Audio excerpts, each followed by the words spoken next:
পাকিস্তানের জনপ্রিয় অভিনেত্রী হানিয়া আমির গত 18 সেপ্টেম্বর ঢাকায় পৌঁছানোর পর থেকেই বাংলাদেশে তার ভক্ত অনুরাগীদের উচ্ছ্বাস ছিল চোখে পড়ার মতো। এই অভিনেত্রী যে কদিন ছিলেন সামাজিক যোগাযোগ মাধ্যম জুড়ে তুমুল আলোচনায় ছিলেন। রোববার মধ্যরাতে ঢাকাকে বিদায় জানান হানিয়া আমির। ঢাকা সফরের অনুভূতি প্রকাশ করে মঙ্গলবার রাতে নিজের ভেরিফাইড ফেসবুক পেজে একটি স্ট্যাটাস দিয়েছেন পাকিস্তানি এই জনপ্রিয় মডেল। বাংলাদেশিদের শান্তি কামনা করে হানিয়া আমির লিখেছেন, বাংলাদেশের ভক্ত এবং জনগণকে বিদায় জানানো খুব কঠিন। যারা আমাকে সত্যিই ভালোবাসে এবং সমর্থন করে, তোমাদের সবাইকে অনেক ভালোবাসি। খাবার অসাধারণ ছিল, মানুষগুলো অসাধারণ। The power of Bombay memories. This is good, right? You like it? Oh, you can have this. এর আগে ঢাকায় আসার প্রথম দিনই সামাজিক মাধ্যমে বাংলায় লিখে ভক্তদের হৃদয় ছুঁয়ে দেন হানিয়া আমির। তার এই সফর ঘিরে ভক্তদের উচ্ছ্বাস যেমন তুঙ্গে ছিল, ঠিক তেমনি নানা পরিকল্পনা করেন এই অভিনেত্রী।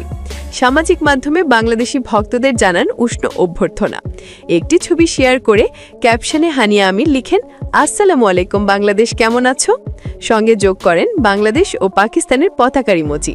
মুহূর্তেই নেটিজেনরা তাকে ভালোবাসা ও শুভেচ্ছায় ভরিয়ে দেন। ঢাকায় কাটানো হানিয়া আমিরের কিছু মুহূর্ত সামাজিক মাধ্যমে ভাইরাল হয়।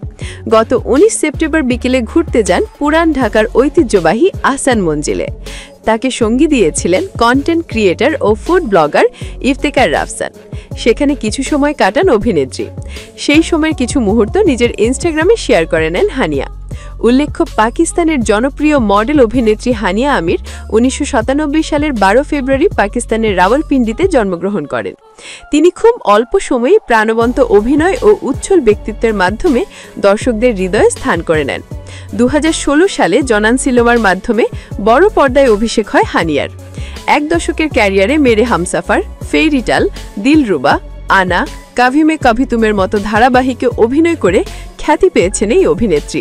সর্দারজি 3 সিনেমার মাধ্যমে বলিউডে অভিষেক ঘটে হানিয়ার। এই সিনেমাটি পাকিস্তানে সাফল্য পেয়েছে। রোম্যান্টিক থেকে কমেডি, গ্ল্যামারাস থেকে চরিত্রাভিনয়, সব ধরনের চরিত্রেই প্রশংসা কুড়িয়েছেন হানিয়া আমির।